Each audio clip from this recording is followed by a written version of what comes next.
반갑습니다. 경전 인사이드 고우입니다.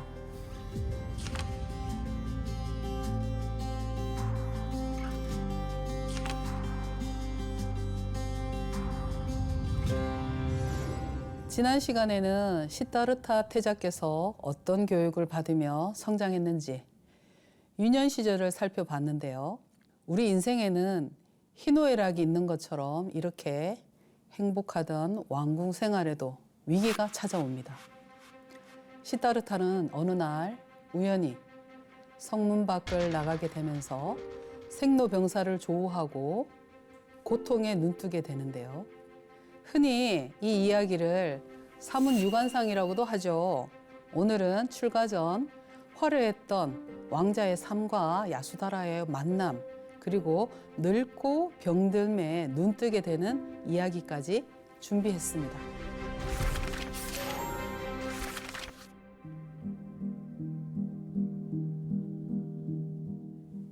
인광경에서 말합니다. 그때 정번왕은 여러 군신들을 모아놓고 함께 의논을 합니다. 태자의 나이가 이미 장성했으니 마땅히 태자비를 맞이해야 될 것입니다. 신하들은 이에 대답을 합니다. 석가 종족에서 바라문 중에 이름이 마하나비라는 분이 있습니다. 그에게 딸이 있는데 그 이름을 야쇼다라라고 합니다. 얼굴 모습이 단정하며 총명하고 지혜가 있으며 마음이 어질고 남보다 뛰어나고 예의를 갖췄고 덕이 있으며 태자비로서 마땅합니다. 모두 한 입을 모아 야쇼다라를 칭찬합니다. 정번왕은 반대할 필요가 없었어요. 그런데 한 가지 더 검증을 하고 싶었던 거죠. 궁궐에 오래 머물렀던 노련한 시녀를 정번왕께서 야쇼다라에게 보냅니다. 그녀의 일거수일투족을 자세히 알고 싶었던 거죠. 전에 듣는 말로 말고 정말 내 며느리가 될 수 있는지 가까이에서 알아보고 싶었던 겁니다. 그래서 나이 든 그 시녀가 야쇼다라와 함께 열흘을 보냅니다. 10일 동안 먹고 자고 행동하고 모든 일을 자세히 지켜본 나이 든 시녀가 정반왕에게 돌아와서 보고를 합니다. 태자비 되실 분 야쇼다라 공주께서는 아주 반듯하시고 정숙하시고 조용하시고 언행 하나하나 귀하디 귀합니다. 태자비가 되실 자격이 있습니다. 라고 정반왕에게 보고를 하죠. 그래서 정반왕은 야쇼다라뿐만 아니라 2명의 비를 더 드립니다. 총 3명의 비가 실다르타 태자와 결혼을 하는 것이죠. 첫 번째는 야쇼다라 공주가 시다르타 태자의 정비가 됩니다. 그리고 2번째, 3번째 그렇게 비가 궁에 들어오게 됩니다. 지금 그림을 보면 야쇼다라 공주가 가마를 타고 궁궐로 들어가는 모습입니다. 나머지 2명의 비는 문구에만 기록이 되어 있습니다. 그래서 태자에게 3명의 태자비가 있었기 때문에 삼시전이라고 이름을 지었다고 해요. 3명의 부인이 있었는데 생활은 했대요. 그런데 새 속에는 뜻이 없었던 왕자가 고요한 밤중에 참선만 닦았다, 명상을 즐겼다, 그러면서 한 번도 부인들과 더불어 부부의 도를 맺지 않았다고 합니다.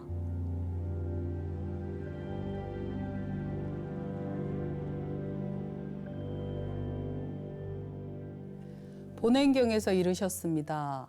그때에 정반왕께서 격이 다른 세 가지의 궁전을 짓게 했어요. 왜죠? 태자비가 세 분입니다. 며느리가 세 분이시죠. 그래서 조금씩 다르게 세 개의 궁전을 지었습니다. 그 궁전마다 3,000명의 궁녀들이 태자를 모시게 했대요.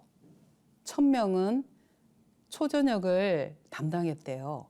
그리고 또 다른 1,000명은 한밤중을 맡아서 태자와 태자비의 불편함 없이 모셨대요. 그리고 나머지 1,000명은 새벽을 맡아서 태자비를 잘 보필했대요. 그런데 여기에는 숨어있는 암시가 있어요. 숨어있는 메시지가 있어요. 측은지심을 내고 있는 태자의 모습에서 빨리 오욕에, 세상의 정욕에, 탐욕에, 재물욕, 모든 세상의 맛을 느끼라고 빨리 결혼을 시켰어요. 인간사는 원래 그런 거다. 아이를 낳아야 되고 부부의 정이 돈독해야 하며 재산을 모아서 나라를 부강하게 하고 백성을 지켜야 하는 왕의 도리를 지키라 이거죠.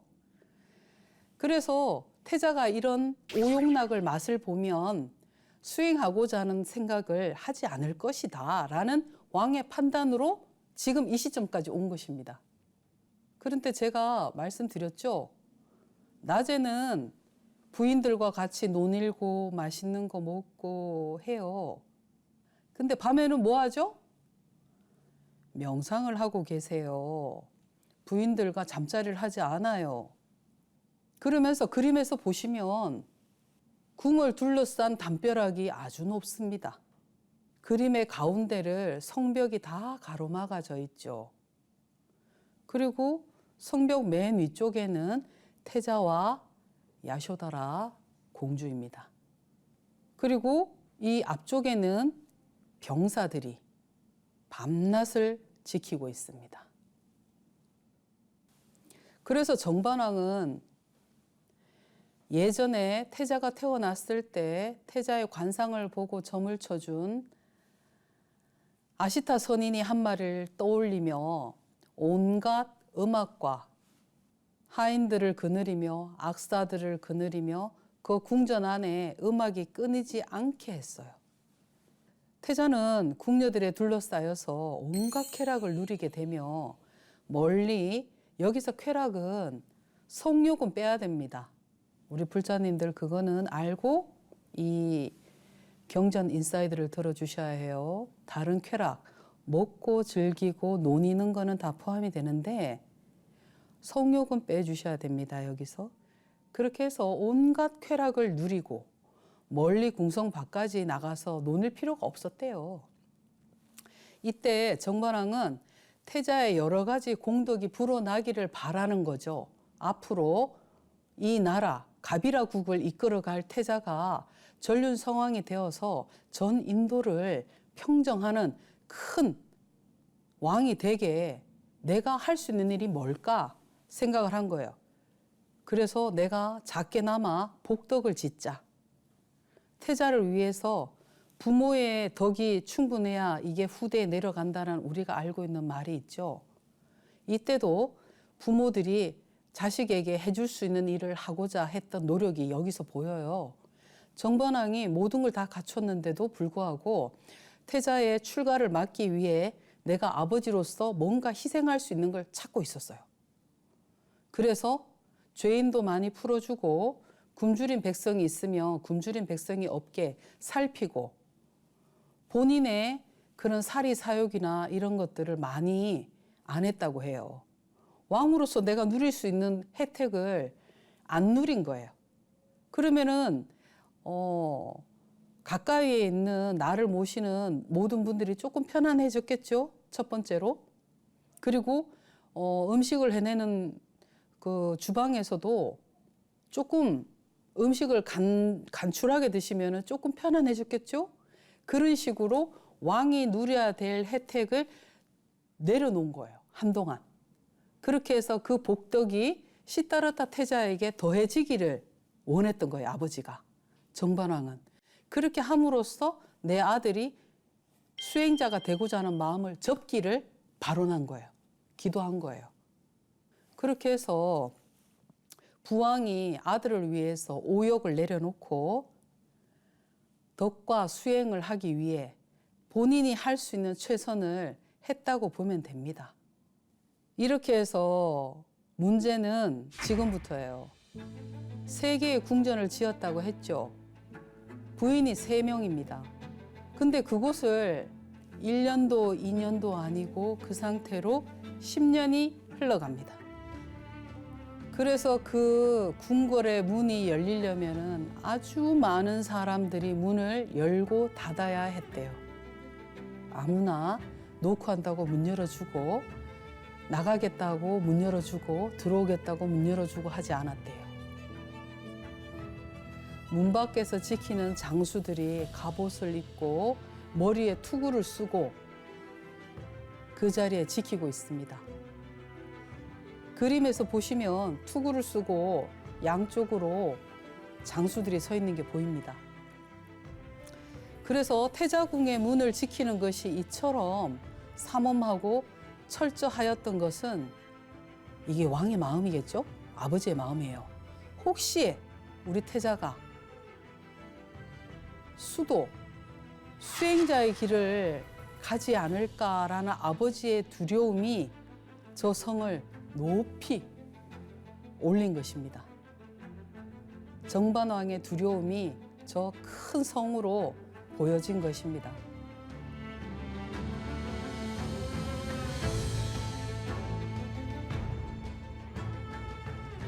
본행경에서 말합니다. 그때 허공에 작병이라는 천자가 있었대요. 허공의 천신 중에 한 분이시죠. 그는 이런 광경을 보며 어떤 광경이요? 높은 성문을 보며 푸념을 했대요. 태자가 10년 동안 궁중에서 오욕의 즐거움을 받고 있으나 거기에 빠져들고 심취해서 정신이 혼미해지고 심정이 방탕해 정욕에 넘치게 되어서는 안 된다. 100년의 세월은 빠른 것이고 시간은 사람을 기다리지 않는 것이니 호명보살은 여기서 호명보살은 시타르타 태자의 도솔촌에 있을 때의 이름이세요. 호명보살은 이제 모름지기 깨닫고 살펴서 처자와 속세를 버리고 출가하여야 한다. 내가 만약 먼저 그를 위하여 속가가 싫어서 떠나는 모습을 보이지 않는다면 그는 오용락 속에 빠져서 아직 깨달아 출가할 마음이 없어질 것이다. 걱정하고 있는 거죠. 나는 지금 응당 그 일을 도와야 한다. 누가? 작병천자가 세자가 10년 동안 궁궐에서 나오지 않는 모습을 보며 아주 걱정을 많이 합니다. 그러면 내가 시타르타 태자에게 어떤 식으로든 도움을 드려야 되겠다. 그 방법이 뭐냐면 지금 그림에서 보시면 여기 정각 안에 앉아 있는 분이 시타르타 태자와 야쇼다라 공주입니다. 근데 그 옆에 뭉게뭉게 구름이 있죠. 그리고 한 천인이 서 있어요. 이분께서 시타르타 태자에게 공청을 합니다. 허공에서 음성을 멀리 시타르타 태자 귀에만 들리게 말을 합니다. 태자시여, 태자시여. 지금 이곳에서 벗어나 가까운 숲이 아주 아름답습니다. 아름다운 숲으로 산책을 가시죠. 그렇게 속삭여요. 그러니까 태자가 아, 그렇지. 숲에 가서 논일고 싶구나. 아름다운 숲이 여기 가까이 있다고? 궁궐을 나간 적이 없는데. 그러고는 부왕께 허락을 받습니다. 그 궁궐이 얼마나 크겠어요. 궁궐 안에 숲이고 다 있어요. 호수도 다 있어요. 그런데 궁 밖에 굳이 나가겠다 할 때는 아까 제가 말씀드린 거 기억나요? 성벽이 얼마나 높아요. 그리고 얼마나 두꺼워요. 아무도 그 성벽을 뚫을 수가 없어요. 근데 부왕께 허락을 받아야죠. 궁 밖에 나가서 구경하고 싶습니다. 그러니까 부왕이 태자가 그랬다고? 그래. 10년이나 지났으니까 바깥 세상도 구경해도 돼. 알겠어. 궁 밖에 나오는 걸 허락을 받습니다. 그 천자의 목소리로 작병청자가 세자에게 속삭인 그 한마디가 시다르타 태자의 호기심을 불러일으킨 거죠. 10년이란 세월을 너무 한 곳에 오래 있었던 시다르타 태자도 느낀 거예요. 내가 너무 머물러서 정체되어 있어서 시간 가는 줄도 모르고 살았으니까. 그러니까 동서남북으로 성문이 있는데 동서남북으로 나가보고 싶다. 아버지가 허락했죠. 부왕으로부터 동서남북 출입을 허락받은 시다르타 태자는 기쁜 마음으로 들떠 있습니다. 작병천자가 그 소식을 듣고 찬탄하며 개송을 읊어주는데요. 착하다 어진이여, 나이 한창일 때 빨리 출가해 염원을 원만히 하라. 마땅히 하늘과 인간 세계를 모두 이득되게 하여야 하네. 오욕을 행하는 자는 이를 싫어할 수 없네.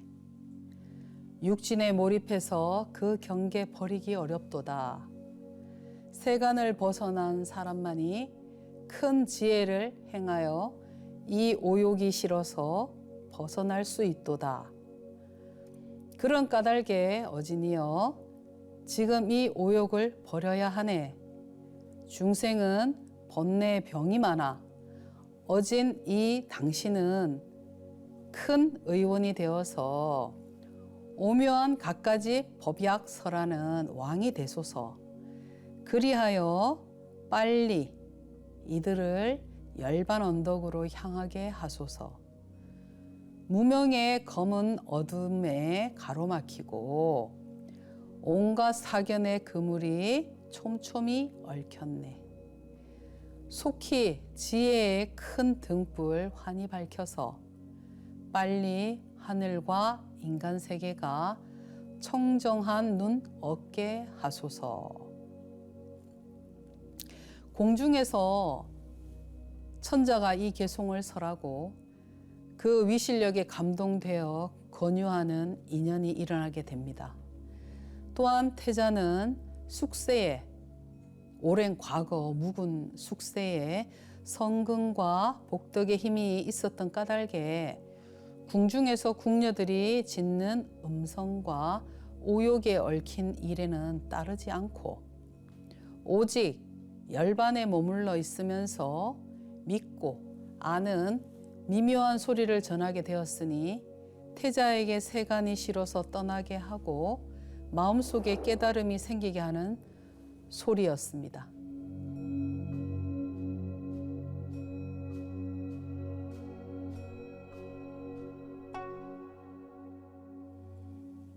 정반왕이 꿈을 꿉니다. 태자에게 성을 나갈 수 있다라는 출입을 허가해 준 후 짧은 오후에 한낮에 꿈을 꿉니다. 그 꿈이 무엇이었길래 정반왕이 아주 놀라서 깨어납니다. 그림에서 보시면 정반왕의 꿈이 여러 가지로 보이거든요. 그 꿈은 7가지로 나누는데요. 첫 번째, 제석천왕의 심부름꾼이 동문을 나가는 꿈입니다.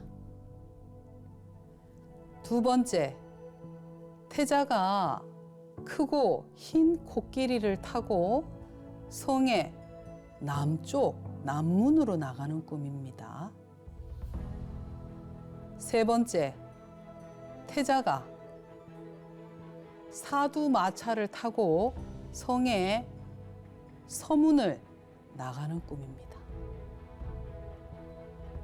네 번째 꿈은 여러 보물로 화려하게 장엄이 된 큰 수레가 성의 북문을 나가는 꿈입니다.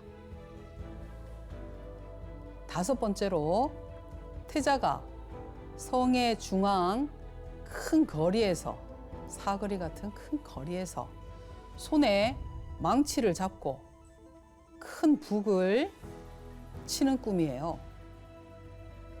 아직 두 가지 남았어요. 여섯 번째 꿈은 태자가 높은 누각에 앉아서 진귀한 보배를 꽃가루 뿌리듯이 뿌려요. 사람들에게. 여러 사람들에게 와서 가져가라고 보석을 막 뿌려줘요. 그리고 마지막입니다. 일곱 번째 꿈에는 성문 밖에 멀지 않은 곳에 여섯 사람이, 그림에서 보면 여섯 사람이 큰 소리를 내서 통곡을 합니다. 땅에 떼굴떼굴 굴러가면서 통곡을 하는 모습을 봅니다. 왕은 이러한 꿈을 꾸고 나서 너무 두렵고 무섭고 이 꿈이 도대체 무엇이냐 해몽가를 찾습니다. 꿈 해몽을 하기 위해서 많은 사람들이 모였어요. 근데 아까 시타르타 태자에게 숲에 옆에 숲으로 산책을 가시라고 속삭인 분 기억하십니까? 작병천인이 여기서 또 나타납니다. 작병천인이 꿈 해몽가가 되어서 정반왕에게 나타납니다. 다른 사람들은 정반왕의 꿈을 듣고 해석을 할 수가 없었어요.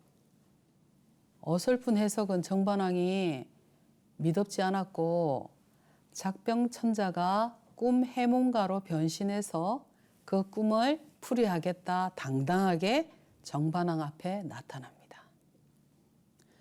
작병천인의 당당한 목소리로 꿈 해몽을 해주길 정반왕은 기대하고 있었어요. 첫 번째 꿈은 태자가 출가하는 모습이고, 두 번째 꿈은 증과하는 모습이다. 세 번째 꿈은 사무예를 얻는 꿈이고, 네 번째 꿈은 성불하는 모습이다. 다섯 번째 꿈은 법륜을 굴려서 이루는 것이고, 여섯 번째 꿈은 37조 조도품이라고 있어요. 법보를 이루는 것이고, 일곱 번째 꿈에서 여섯 분의 외도의 스승들을 나타내는데요. 그 부처님이 정각에 이루기 전까지 많은 그 외도의 공부를 마스터하십니다. 그분들이 여섯 분이 계신데 그 스승님들이 꿈에 보이신 거죠. 먼저 보인 거예요. 여섯 스승의 근심을 고뇌하는 모습입니다. 왜냐하면 당신의 제자로 삼고 싶었지만 너무 뛰어나고 특출나기 때문에 마스터하면 다른 과목으로 넘어가듯이 그 과정을 6번 부처님께서 겪으시거든요.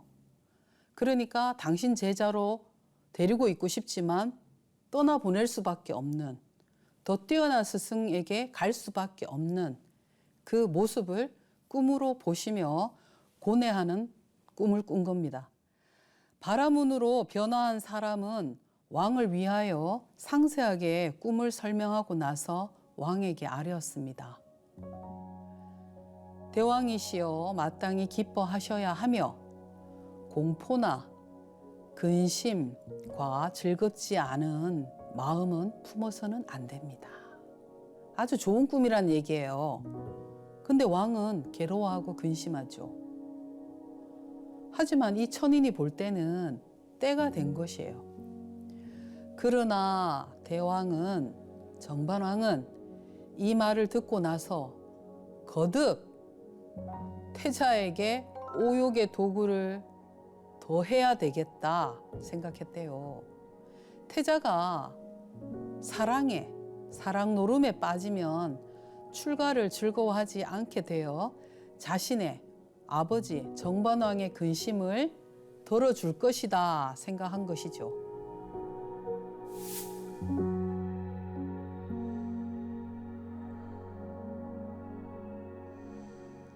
본행경에는 이렇게 말씀하십니다.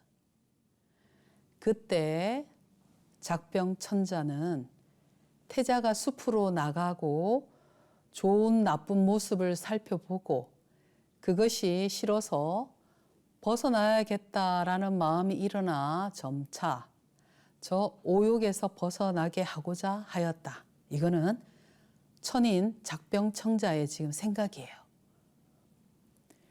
그리하여 태자에게 숲을 찬탄하고 몹시 사랑하고 즐길 만한 곳이다라고 속삭였죠? 기억나십니까? 높은 성에 갇혀있던 태자에게 작병천자가 공성으로 속삭였죠.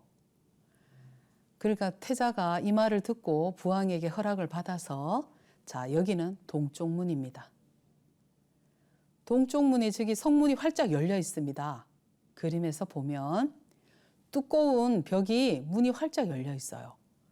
그리고 태자가 마차에 올라타 있죠. 그리고 나무 밑에 한 노인이 두 손을 모으고 서 있습니다. 태자가 동문으로 나간다는 그날 그냥 문 열고 나간 게 아니에요. 시다르타 태자가 동문을 문 열고 나온다 하니까 문 앞에, 성문 앞에 티끌 하나 없이 쓸고 닦고 누가 했겠어요? 백성들이 태자님 한번 보려고 그 닫혀있던 성문이 열리니까 기쁜 마음으로 저 멀리서 지켜보고 있습니다. 그런데 아무도 태자 가까이 갈 수가 없는데 이 노인이 서 있어요. 어떻게? 그는 천인이라 잠시 변신을 해서 태자가 볼 수 있는 그 시선, 그 거리에 가까이 서 있습니다. 그러면 태자가 놀란 눈으로 저기 저 사람을 어떻게 불러야 되지? 사람은 사람인데 어떻게 표현해야 될지를 몰랐어요. 그래서 이 천인이 허름한 노인으로 변신을 하는 데는 모습이 이랬다고 합니다. 꼽추 같은 굽은 허리에 머리를 숙이고 수염과 구렛나루가 눈같이 새하얗게 새어 있었고 팔다리 사지가 힘이 없어서 불안하게 떨고 있었대요. 걸음걸이가 불안하니까 마차 옆을 피해라, 저리 가시오 못 알아듣죠. 몸이 빨리 안 움직이니까. 그래서 그 얇은 지팡이에 의지해서 쳐다보고 있었다고 합니다. 그러니까 시다르타 태자가 가여운 저 모습을 보며 마부에게 묻습니다. 말을 멈추라 했겠죠? 저 사람은 누구인가? 마부가 대답을 합니다. 이는 노인이라고 합니다. 태자가 묻습니다. 어떤 사람을 노인이라고 하는가?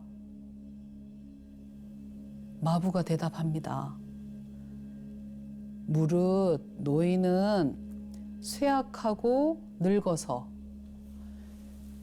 핍박당하여서 몸의 모든 기관이 점차 없어져서 아무것도 느끼거나 아는 것이 없으며 오늘 내일 하는 사이에 그의 목숨은 끝나게 됩니다. 태자가 다시 물어봐요. 나의 지금 이 몸도 역시 곧 저 노인과 같은 늙은 모습으로 변하게 되느냐? 라고 태자가 놀라면서 물어봅니다. 수레를 모으는 마부가 대답을 합니다. 태자님이시여, 귀하고 천한 계급은 비록 다르지만 이 땅의 모든 생명이 있는 사람에게는 다 늙음이 있습니다. 지금 사람의 몸에는 모두 이와 같은 늙은 모습이 갖춰져 있습니다. 다만 그것이 나타나지 않고 있을 따름입니다. 이 말을 들은 태자가, 시타르타 태자가 말합니다. 나는 지금 숲에 들어가서 즐기고 싶지 않아. 아주 목소리가 기운이 하나도 없어요. 마음이 아파요. 그러면서 생각이 많아지셨겠죠? 빨리 수레를 돌려 궁으로 들어가는 것이 좋겠다라고 시타르타 태자가 회궁을 합니다. 태자는 마음속으로 깊이 이런 생각을 했대요. 어떤 방편을 지어야, 어떤 노력을 해야, 어떤 방법으로 이 노쇠한 모습을 면할 수 있을까? 라고 생각을 하며 궁으로 돌아갔대요. 작병천인의 아이디어가 태자에게 먹힌 거죠. 어떤 사람도 태자의 그 생각을 읽을 사람이 없었죠, 주위에. 궁궐 안에서 모두가 아름답고 모두가 젊고 모두가 아주 평화로운 삶을 즐겼기 때문에 아픈 사람도 못 보고 씨름하는 모습도 못 보고 나이 들어 병든 모습도 못 보고 그 모습, 그 어떤 험한 모습을 볼 수가 없는데 지금 동쪽 문이 열리면서 하얗게 쇠한, 그리고 허리가 굽어 꼽추머리에, 꼽추허리에 하얀 머리를 한 노인을 보며 시타르타 태자는 아주 많은 생각을 하게 됩니다. 나의 몸도 언젠가 저렇게 변한다는 것에 큰 충격을 받은 것이죠. 우리 부처님께서 도행을 하고 수행을 하게 된 것은 생로병사를 벗어나고자 이 길을 택한 것이거든요. 우리가 한번 태어나면 죽음을 맞이해야 됩니다. 시타르타 태자도 당연한 생각을 한 거예요. 아무리 화려한 삶을 살더라도 언젠가는 숨을 못 쉬어서 죽음을 맞이한다라는 그 공부를 해야 되는데 아버지 정반왕은 시타르타 태자의 그 깊은 수행력을 알았기 때문에 성문을 가두고 장성한 후에 동쪽 문을 열어줘서 우연히 노인을 만나게 된 것이죠. 그런데 오히려 어릴 때부터 자연스럽게 봤다면 스님 생각에는 어릴 때부터 자연스럽게 주위에 나이가 저절로 들어가고 아프면 병이 들어 죽는 걸 자연스럽게 봤다면 하는 아쉬움이 남아요. 그렇다면 수행뿐만 아니라 삶에 대해서 아주 부드럽게 완충 역할이 되어서 자연스럽게 교육이 되었을 건데 너무 강박에 성에 가둔 이 시타르타 태자가 청년이 되어서 이런 늙은 모습을 보고 그 충격이 얼마나 컸을까라는 생각을 스님이 한 번 더 해봅니다. 그럼으로써 더 극단적으로 수행 생활에 심취를 하지 않았을까. 지금 그 첫발이라고 할 수 있죠.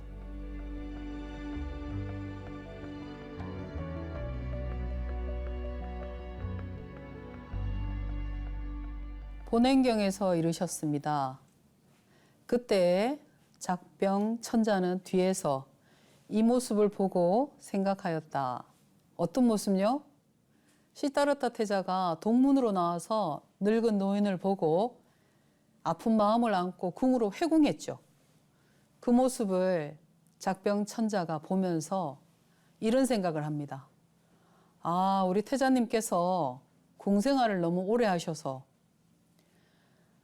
뭐랄까 이러시면 안 되는데 출가의 마음을 일으켜서 빨리 수행의 길을 오셔서 많은 사람들에게 깨우침을 주셔야 될 붓다가 되셔야 되는데 아니 동쪽만 나왔다가 얼른 들어가신다고? 이러면 안 되는데 작병천자가 고민하기 시작했습니다. 어떻게 하면 시다르타 태자에게 깨우침을 전할 방법을 작병천자가 천인이 고민을 하고 있습니다. 이때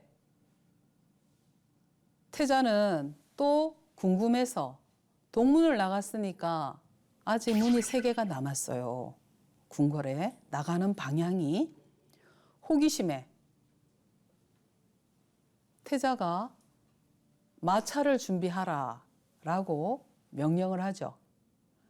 그래서 옳거니 잘 됐다. 수레를 준비해서 오늘은 남문을 나가 볼 거다. 이렇게 된 거예요. 그래서 이 천인이 잘 됐다. 안 그래도 고민이었는데 태자님이 성문을 안 나오면 어쩌나 하고 고민했는데 마침 나오신다고? 그러면 이번엔 내가 아픈 사람으로 들어 누워야 되겠다 생각한 거예요. 그래서 그림에도 보면 태자가 따르는 시종이 좀 더 늘었어요.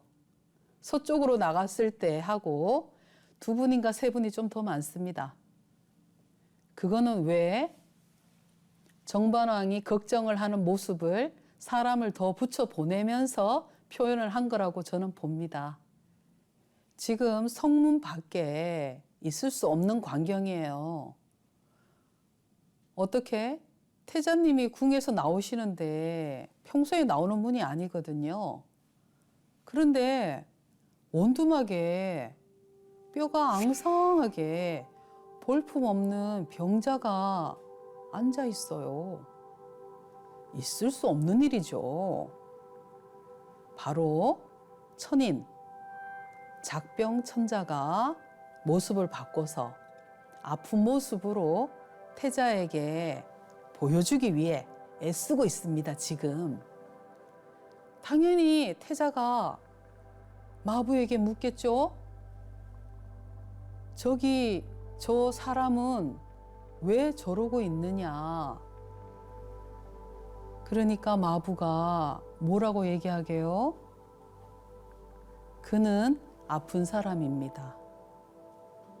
그러자 태자가 아프면 약을 먹고 고쳐야지 왜 여기 있어?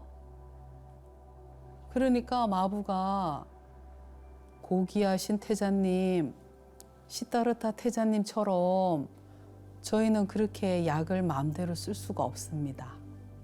아프다고 의사를 마음대로 만날 수 없습니다. 그러면 저렇게 병이 들면 어떻게 하느냐? 태자가 또 걱정을 해요. 저 아픈데 어떻게 도와줘야지? 이러니까 마부가 병이 들어 옆에 가까이 갈 수가 없습니다. 그러니까 태자가 또 마음이 어때요? 아파요 또.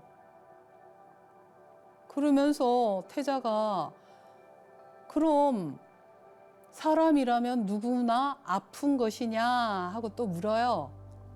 그러니까 마부가 뭐라고 하죠? 태자님, 누구나 태어나면 성장해서 병들고 죽음에 이르게 됩니다. 고귀하신 태자님이라고 할지라도 병을 가볍게 지나갈 수는 있을지라도 병을 벗어날 수는 없습니다. 그 말에 태자가 또 우울해집니다. 나의 이 건강하고 아름다운 몸도 병을 받아들여야 된단 말인가 하면서 태자가 회궁을 외칩니다. 시다르타 태자의 그 말이 곧 어디로 갈까요? 왕궁에 있는 아버지 정반왕에게 전해집니다. 시다르타 태자의 그 아픈 마음을 안고 해궁을 한 그 모습을 정반왕은 옆에서 본 것과 같이 아주 자세히 소식을 전해 듣게 됩니다. 정반왕이 이 소식을 듣고 시다르타 태자가 태어나고 아시타 선인이 예언해준 그 말이 머리에 번쩍하고 떠오릅니다. 걱정이 앞선 것이죠. 그 예언이 이루어지지 않길 간절히 바랬을 것입니다. 그래서 정반왕이 이렇게 마음을 먹네요. 결정코 진실을 버려 시다르타 태자가 나를 버리고 출가하는 것을 막아야겠다 라고 마음을 먹습니다. 시다르타는 풍족한 왕국의 왕자로 태어나서 훌륭한 교육을 받고 비범한 자질을 갖추었지만 세속인 삶에서 만족을 얻지 못했습니다. 그러던 어느 날 성문 밖으로 산책을 나갔다가 생로병사를 목격하게 되는데요. 게다가 삶이라는 고통은 여기서 끝이 아니었습니다. 앞으로 시다르타는 어떤 결정을 하게 될까요? 4부에서 그 위대한 여정을 따라가 보도록 하겠습니다. 감사합니다.